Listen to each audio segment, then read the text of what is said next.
Just 5 more games in this Pacers season, one of their worst in recent memory, but still some key things to focus on down the stretch of the season. They just had one of my favorite broadcast moments in recent memory. We're going to talk about it all today on the Locked On Pacers podcast. You are Locked On Pacers, your daily Indiana Pacers podcast, part of the Locked On Podcast Network, your team every day.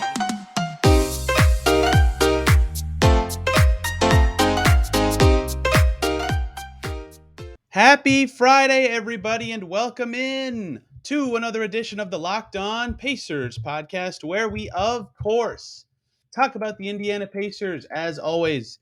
My name's Tony East. I cover the team for Forbes and the West Side Community News. And today, the Pacers play their fifth to last game of the season in a very, very strange season with many twists and wrinkles, doing some stuff that the Pacers haven't done in a long time. And there's a lot to really break down with this team in this season. And I can't think of anyone better to talk about this team than someone who has been doing this for 16 years, doing the play-by-play for now Bally Sports Indiana, but you may know him from many places, Mr. Chris Denari. Chris, how are you, man? How's it going? Hey, I'm doing great, Tony. Thanks for having me on. Yeah, it's hard to believe. Just a little over a week left and 5 games, and then the season will be over. I can't. These always sneak up on me. Like the All-Star break, I think, there's still so much time left, and then you blink, and it's been a month, and the season's almost over.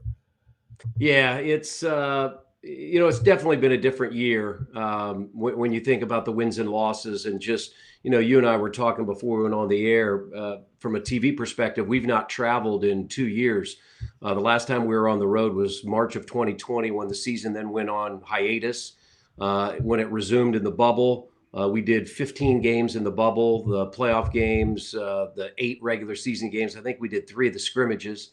We did 39 in the studio last year, and we're coming up on number 39 tonight against Boston. So when all is said and done, we will have done 95 road games in the studio over the last 3 seasons, if you will. So it's definitely made it, it's been, much different than it's been in the past.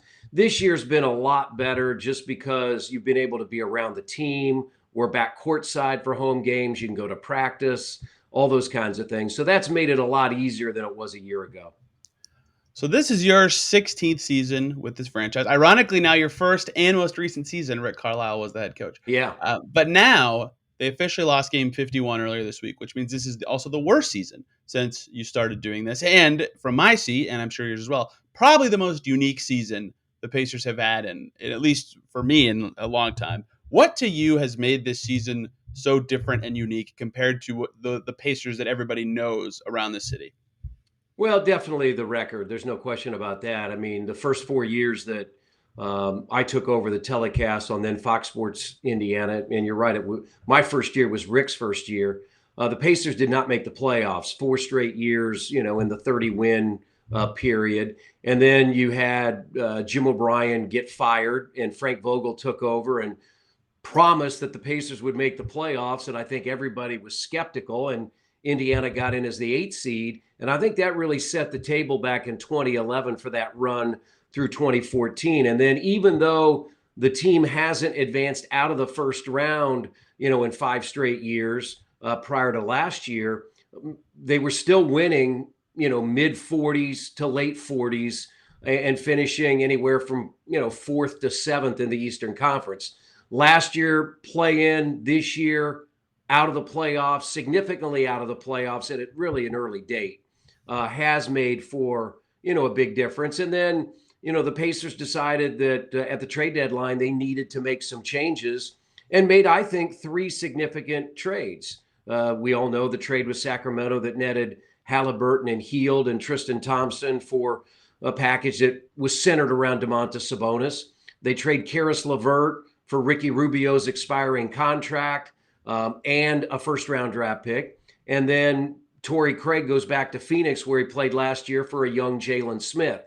So we've seen something at the trade deadline that, quite honestly, we haven't seen before, the Pacers being that active. So if you put all that together, the record, the changes, it has been a much different season. And to your point, Tony, I thought about this on Wednesday night when the Pacers were making that huge comeback from down 31 to take the lead in the third quarter. I looked out on the floor, and of the 9 players that were available, on Wednesday night. Only 2 of them were on the Pacers roster in October. That was Goga Bitadze and Dwayne Washington Jr., neither of which would have factored into the rotation at all. Everybody else had either been signed as a free agent, acquired in a trade, because remember, O'Shea didn't play on Wednesday night. He was a part of the roster in October. So when you put all that together and you go, wow, here's this team trying to make a major comeback from 31 points down, and none of these players would have been a thought back in October, November, or December. Yeah, I think they had a group of Sykes, Halliburton, Hield, Terry Taylor, and Justin Anderson at one point, where the newest guy was it was Terry Taylor, who they signed in early December. And they have also, in the last week I recorded this one, had a unit with 5 guys who all played for the Mad Ants at some point this season. Like, that is kind of how this season has gone for them. And from my seat, when I think of the Pacers ethos, the trades are certainly something that made this season more unique, because I've kind of talked about this in the media room a few times and with other people. Like, I can't remember ever for the Pacers, like, seeing what another team is doing, because it matters for their pick situation so much. Like, they have never had to care about how the Cavs do down the stretch or how the Rockets do down the stretch. Like, that's not a thing that the Pacers have ever cared about. And the trades are certainly part of that. They have a whole new team midseason. The other thing that's been very un-Pacers-y about their ethos this season is their defense. Even in their seasons where, right after you started with J.O.B. and Rick, they were like okay or average or, like 20th in defense that year. They were at least okay.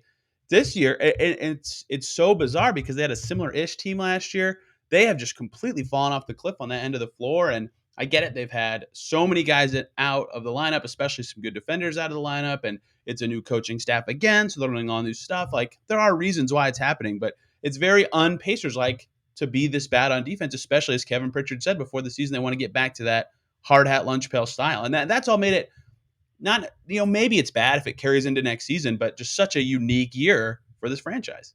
Yeah, you think about in March, 5 times they had given up 131 points, back-to-back twice, and then back-to-back-to-back. And that had not happened in franchise history. And then you think about the last 4 games in the 5-game losing streak.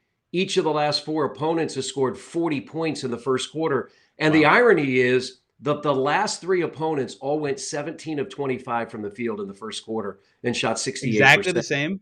Exactly the same. Wow. And you had, teams like Atlanta making 10 threes in the first half. And so all of that, I think has gone hand in hand with, you look at the defense, you're trying to put it together with so many different players. You don't know on a game-by-game basis, is Goga going to be available? Is he not? Isaiah Jackson was able to start, then had the concussion. Jalen Smith missed a couple of games because of illness. You've had 35 different starting lineups, just absolutely no continuity. And when you look at a team that the Pacers played on Wednesday, and you can say, hey, Denver hasn't had Jamal Murray, and they haven't had Michael Porter Jr. I think Michael Porter's played 9 games, Murray none. But the lineup that they rolled out on Wednesday night was the lineup that they've used most of the year. They can count on that lineup each and every night. And I think it's I don't want to say the word that it's funny, but when we gather in the media room and Rick joins us before every game, what do we all wait for? Him to go through the injury list to say who's in and who's out.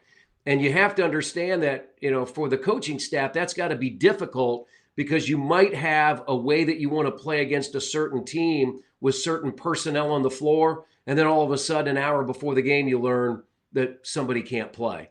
And so I think all those things have gone hand in hand, especially on the defensive end, to create a myriad of problems on that end of the floor. I would like to give Rick Carlisle and Nate McMillan a lot of credit, because I feel bad for them. Like, with the last year of McMillan and even the year before that, every day it felt like, hey, how's Vic? Hey, how's Vic? How's the update on him? And now with Rick, every game it's, hey, there are 7 guys questionable to play. Who are the Pacers going to beat tonight? And these are things that matter when you, like, especially in your seat, you have to prep for a broadcast, right? Like, you have to know who's playing and have the relevant stuff on all that. Like, it's really tough for the Pacers and for everybody to have this sort of craziness going on every single day in the season. Hey guys, wanted to really quick talk to you about the good folks over at Bet Online, because after months of playing college basketball has determined the top teams for the Final Four and will determine this year's national champion this coming week. And BetOnline.net is your number one source for all of your betting needs and sports info. From all the latest odds, contests, and player props, you name it, BetOnline.net has it. For example, Pacers Celtics tonight is on. Their Celtics favored by 14.5. Can you fault them? The Pacers have been absolutely terrible recently, and BetOnline remains the best spot for all your latest sports developments, including podcasts and reviews for all the leagues this season. It's not just basketball. BetOnline is your continued source for all of your sports wagering information needs, including live betting and your favorite Vegas casino games. Head over to that website today, betonline.net, or use your mobile device to learn more about the trends and the action. BetOnline is where the game starts. Speaking of broadcasts, you just had a 1 hour fire delay that you had to broadcast as the Pacers are in Canada playing Toronto. And it was very fun to hear you and Quinn and JJ go through that experience. But I want you to take me through what it was like for you guys in that room, not being in Toronto, to have to go for an hour talking about a basketball game that isn't currently happening. Yeah, it's the second time that's happened, though this is the first time that a game started and then got suspended. If you remember a few years ago, we were in New Orleans when there was a leak in the roof. That game never got played, and we stayed on the air. You know, we were supposed to tip off at 7 o'clock Central Time, 8 o'clock Eastern, and we came on, and it was like we were one of the local newscasts, right? We were talking nothing about basketball, but just about a leaky roof. So the difference on that night was we were actually in the building. This one, of course, we're in our studios in Indianapolis. We'd gotten a little bit of a heads up. We have a text chain that with Pacers PR, and they let us know that there might be an issue in the arena, but we really weren't sure. And then there was some video that showed them escorting people in one of the end zones to the concourse area. And I thought maybe there had been an incident, right? That, maybe, there might have been a fight in the stands, or I wasn't sure what was up. And then we got word that there was an electrical issue in one of the speakers in the ceiling or in the roof line of the arena at Scotiabank Arena. And so we were trying to follow that. We went to a commercial break, and then I think we came back. The good news is we have direct communication with Scotiabank Arena. Our director, Jamie Burns, who's also the vice president for broadcasting, was getting information from the arena. So from that standpoint, I thought we were able to keep people pretty much informed, even though we weren't there, because we were getting direct information. We had a link to Pacers PR, and they were alerting us to what would happen. And we just tried to do the best that we could to keep people informed, using commercial breaks to gather information, come back, update you. And also it gave us a chance to run 2 or 3 features. I think we ran a feature on Lance Stevenson. We ran a feature on the rookies, so that people could learn more about our players while we were waiting to find out what was going to happen. Yeah, I don't remember what player I was looking for, but I realized something was up because I was counting the guys in street clothes on the Pacers bench, and every single one of them was looking away from the game at whatever section the speaker fire was in where people were evacuating. And I thought, what's going on? Why are they all looking that way? And then there was one point where Zach Zarbo, I think was the lead official, he also had stopped in the middle of the game, was talking to someone, and they kept playing, but I was like, something's happening in the arena, but I couldn't tell what it was. So that was all just strange. And then all of a sudden they're just off the floor. And I was like, what is going to happen? It happened so fast. I don't know how, from your seat, especially, like, they're still playing and there's firefighters walking on the floor. Like, how do you, I don't even know how you kind of commentate it and explain to people watching, like, what is going on in that moment. And that is a disadvantage about, from our standpoint, not being there, not knowing exactly what was happening. Calbert Cheney told me after the fact at practice the other day, we spent some time with him, and he said they could smell not overwhelming or overpowering smoke, but they knew there was something going on. And so they, I think, as a coaching staff, and things weren't going well in that game either, right? Toronto had gotten off to such a great start. It was a wide margin. So they were paying attention to what was happening in the end zone as the fans were being escorted up to the concourse, and, there were firefighters or arena personnel roaming around the building. And so I think at some point they deemed, and I thought our crew did a great job, especially the camera work, as they had the fire extinguishers up there. This would have been about 45 minutes into the delay. They were up there spraying into the speaker fire to sort of put out the sparks and all that. And think about all that stuff that was dripping down. That would have been dripping down on fans. And I think that's one of the reasons, maybe one of the major reasons that they escorted people out. I don't think they were overly concerned that they had a fire issue, but to be able to treat and clean what they needed to get those fans out of there. And I think then they just made the decision, look, we're going to empty the arena. And then instead of trying to bring everybody back, all these ticketed fans back, 19,000 at the same time, we're just going to go ahead and play the game with no fans.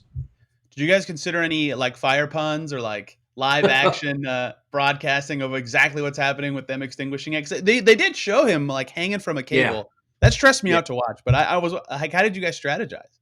Yeah, there were two guys up there that there is no way that I would ever even think about being up there. And I think part of it, Tony, too, is you might want to have fun with it, but the game was not in a good place for the Pacers, right? Right. I mean, it was a big deficit, and so we were just wondering, I think, like all the fans, will this game continue? What would happen? Because it's an important game for everybody, right? It's an important game for Toronto as they make their march up to get out of 7th into the playoffs.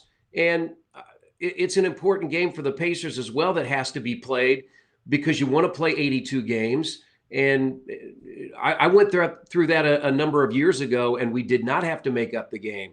I was in Boston, unfortunately, during the Boston Marathon bombing, and the Pacers were supposed to play the next day. That game got canceled, and I believe they would have played it at the end of the year, but fortunately, the game had no bearing on where the Pacers were going to be in the standings and where the Celtics are going to be in the standings, and had no bearing on any other team. So that game was just canceled. The NBA wants to play all of these games because they are important. They want to be safe. That's the first thing. We lived that through COVID. The NBA was the first league to postpone or cancel games. So I think they handled it the right way. And fortunately, the game was able to be completed and finished. So the other factor, this is so silly that I thought this, but someone tweeted about it, is like now with gambling being so big, I think that's a motivation in finishing these games, which is stupid, but it's a big moneymaker for the league. They have to think that way. And O'Shea Brissett, I asked him straight up about it because, they had to finish the game. But if you're the Pacers, like it's basically halftime and you're down by 28. Like you're not dying to go back out there and play. You love playing, but you're not going to win. It had to be tough for them, everybody, involved in the situation to get back out there and play. So you, like we talked about earlier, were doing play-by-play in 2009, 2010, whatever the season was where they lost 50 with J.O.B. as the coach. Yeah.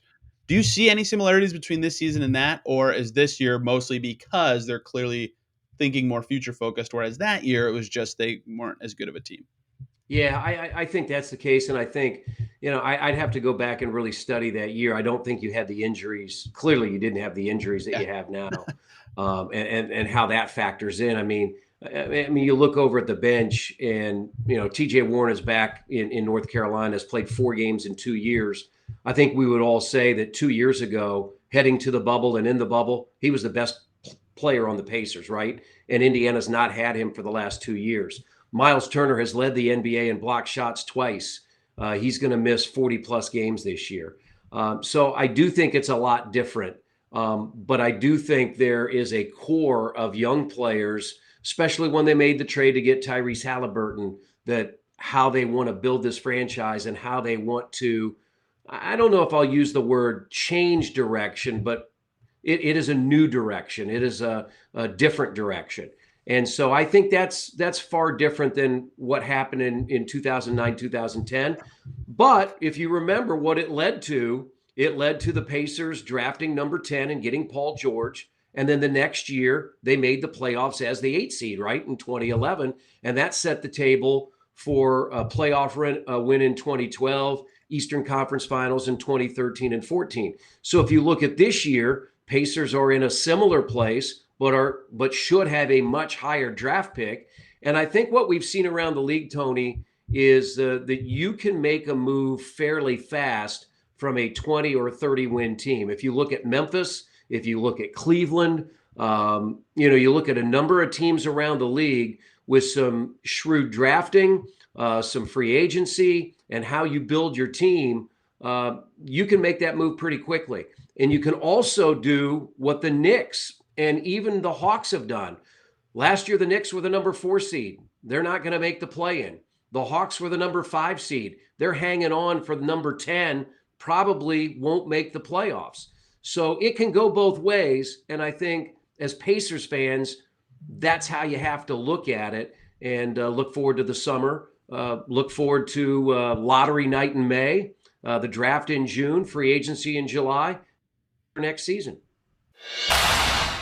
Hey, let's take one more break here, guys, to talk about the good folks over at Built Bar, who are making the best tasting protein bars ever. Tons of Locked On Pacers listeners have tried them and told me they love them. And here's why you should too, because they are protein bars that taste like candy bars, 100% covered in chocolate, soft and easy to chew protein bars that don't taste like the cardboardy crap you buy in the store. They're actually delicious. They have so many awesome flavors, and I love so many of them. The peanut butter brownie is my favorite. The coconut ones are all really good. They have some with marshmallow infusion. They're fluffy. They're delicious. They're all covered in chocolate. You've got to try them yourself, and they're all pretty healthy. You can go to Built.com, see all the macros right there on the charts on their website. You'll be blown away. Most of them have 130 calories, 4 grams of sugar, 4 net carbs, and 17 grams of protein. Compare that to a candy bar, which is like double that for every stat.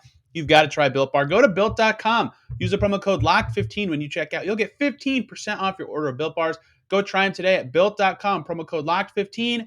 Built.com. Yeah, Pritchard said he doesn't want to rebuild, right? They want to come back and try to be those teams that make that jump. And I asked about this when they played the Cavs earlier this month, I think. Like, the Cavs were 13th in the East last year, right? And they're like maybe playoff bound this year. The jump is possible. And they had young infrastructure in place, and then they nailed the Mobley pick, and boom, you're right there. Like, that doesn't happen often, but it does happen, right? Like, those things can happen where you jump from 13 into the playoffs very quickly. So I think that's possible, and a key part of that is these last 5 games as the Pacers continue to try to, as they say, build winning habits. From your seat, and you used to play in college, right? So you're way more experienced in being a player than I am too. How would you attack these last 5 games as a Pacers player or as the Pacers coaching staff? Well, I mean, the players and the coaches want to win. I mean, they have proven that, and they proved it last night, right? I mean, Yep. They could have cashed it in down 31, 50-19, and I think a combination on Wednesday night is the players energize the fans and the fans energize the players. And so I thought that was really important. And to your point, Tony, I do think you want to generate good habits and you want to get some wins, especially for the guys. And, it's still unclear what the roster will look like next year, but I think we can look at certain guys and know they're going to be a part of this franchise for the next few years. And you want to see them have some success going into the offseason. So I think you're going to do exactly what this coaching staff and this team has done. You're going to try to adhere to your scouting report. You're going to try to play the best that you can play. You know that you're undermanned. I mean, we'll have to wait and see who will be on the floor on Friday night against Boston. But you also know that you've got Boston, Detroit, a non-playoff team who's below you, then Philadelphia twice and Brooklyn. And I think at the start of the year, not knowing what would happen in the final week of the season, these 2 games for Philadelphia are pretty important, right? Because they're trying to stake their claim to one of the top seeds in the East. And Brooklyn, could they get out of the play-in and into the number 5 or number 6 spots? So these games have become immensely important for Philadelphia and Brooklyn. And if you would have told me that in October, I would have probably told you there might be a good chance that they would be sitting players in the final week of the season, getting ready for the postseason. But I think where both of those teams are now, these games are very important for them. So that makes 4 of the 5 games for Indiana very tough. Yeah, Boston too. I mean, ironically, the Pacers destroyed Boston like a month ago, but they've been on fire since the All-Star break, and we're first in the East as recently as like 3 days ago, I think. So that'll be a fun one to see how if the Pacers can do it again. Maybe they have a blueprint to beat that team and something they can hang their hat on. And I'll be curious, especially in their next game, how they can build off of that 31-point comeback, because that was Yeah. what was it, 25 minutes? Not even. It was less than 2 quarters. That stretch was the best they've looked, I think, since the trade deadline. I mean, they did everything right for 20 minutes. That was unbelievable. So I'll be curious to see how they can build off that.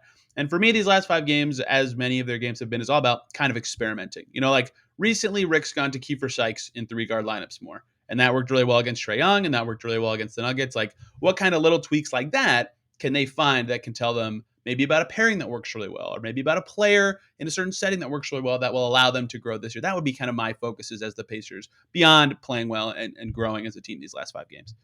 Yeah, I think to your point, I think I look at what we've seen in the first 20 games. Like you, I watch NBA, I have League Pass, and I watch a lot of games, but I hadn't watched a lot of Buddy Hield. But I've been very impressed with his all-around game, right? I think most of us thought, hey, he just makes threes. He makes 200 plus threes a year. He's a catch and shoot 3-point shooter. I think he's been re-energized coming to Indiana and being able to show his entire skill set. So I think what we've seen in these 20 games and hopefully in the final 5, again, is for somebody like Buddy Hield to keep showing what he can do and the skill set that he has, that when he is around other players and more regular starters, he's going to be a huge asset to this franchise. I take you back, and you were in the room the other night when the Pacers talked, when Rick Carlisle talked about signing Justin Anderson to another 10-day contract. And he said, now you remember, he's a starter on a 10-day contract. That's right. Where the Pacers are right now. And no disrespect to Justin, because I believe he's an NBA player. He was a first-round draft pick back in 2016. He's had a number of injuries that have hampered his career, but he's a guy that had great success in the G League, 28 points per game, and you are seeing him, do a lot of good things for the Pacers. But remember, he's on a 10-day contract, and he's in Indiana's starting lineup. It's kind of the story of their season, right? Even in those COVID days, they were putting out some 10-day guys, and they're starting 5 that you were like, wow, this season's just been absolutely crazy. I'll be fascinated to see how they handle these last 5 games. And Chris, I will leave you with one final broad question. Not every bad season has to all be bad. What was your favorite part? And it's not over yet. Maybe the favorite will happen in the next couple games. Of your favorite part of the 2021-22 Indiana Pacers season? Well, I'll still have to say the night that Lance returned. That was a special night. You knew it would be. The relationship he has with the fan base in Indianapolis. And I told myself, I said, when he checks in, you say, and now Lance Stephenson's checking in, and then you lay out and you just let the crowd tell the story. And I think they did. And then to see Lance, a couple of years removed from playing in the NBA, go for 20 first quarter points and 30 in his return to Gainbridge Fieldhouse. I don't know if anything can top that. I mean, I know it wasn't a Pacers win. I know there have been, more impressive games this year. The win against Boston, as you said, the back-to-back wins on the road against the Lakers and Golden State, a win at Utah on the second out of a back-to-back earlier in the year. All of those were outstanding. But to see how the fan base reacted when Lance returned is something that I won't soon forget. Yeah, that game felt like a playoff game in the arena. Everybody was loud. That was my favorite atmosphere game to be at this year. I think my favorite individual game you just brought, I don't know if this is the same road trip, when they won in Utah, that was in mid-November. They turned a corner. It looked like they were going to be hitting some stride after Karis LeVert just returned, and Turner put on his big boy pants and got in the ring with Rudy Gobert, and they beat a really good Utah team, handed them their first road loss. That was one of those nights that I really enjoyed watching them play. Like, they looked like the best version of the old era Pacers with Sabonis, LeVert, Brock. Like, everybody played their role perfectly, and they played extremely well against Utah. That was my favorite night of the season, but it was all for naught. They did not end up building off of that too much. But that game always has stood out to me because it was a back-to-back Denver-Utah, like the hardest setting to play against one of the best teams in the West. And they just beat the doors off the Jazz. That game was super fun for me. Yeah, no, I agree with you. And if you remember, that was the night before they had played Denver. Jokic didn't play. He was serving a 1-game suspension. And that was sort of the breakout game for Bones Highland. I don't think a lot of people have heard of Bones Highland, but since that game against Indiana, he has been key for Denver off the bench. So I totally agree with you. Those West Coast trips are always very tough. And that's why, if you fast forward then 2 months, those back-to-back wins against the Lakers and Golden State, and even though the Lakers aren't the Lakers of old, that game against Golden State, they had Curry out there. And anytime that you can beat Steph Curry and Golden State at home at Chase Center, that's a pretty impressive win. Yeah, that back-to-back was off. Most fans were really engaged at that time. And Duarte played very well in those 2 games too, I recall. And that obviously made a lot of fans perk up and have some intrigue. Chris, thank you very much for the time. It is always very much appreciated. I love hearing about your insight and stories from the last 16 years of doing this. Where can people find you and all your stuff? And of course, give a shout out to the Bally Sports team as well. Yep. You can find me on Twitter at Chris Denari. Easy to find there. We've got 5 more games on Bally Sports Indiana, starting with the Boston game on Friday night, Detroit on Sunday, Fan Appreciation Night on Tuesday, and then a few days off before back-to-back games on that Saturday and Sunday. Still no times for the 2 final games of the year, because that's all based on what the NBA thinks the playoff situation looks like. So we'll know more, I think, early next week when those 2 games on Saturday, Sunday, the 9th or 10th are played. And then it's the off season, and we'll really be looking forward to the lottery in May, the draft in June, and free agency in July. Yeah, Chris, I hope you and everybody in the Pacers organization has a really good luck charm, because the Fever have not yet found theirs after a couple lotteries, but the Pacers will really hope that this is the one for them. You all know that this podcast can be found on Twitter at Locked On Pacers and me at TEastNBA. We'll, of course, Monday be back talking about the Boston game, talking about the Detroit game, how the Pacers look, how they navigate the rest of their season. Thank you all so much for listening, and have a great weekend. We'll see you Monday.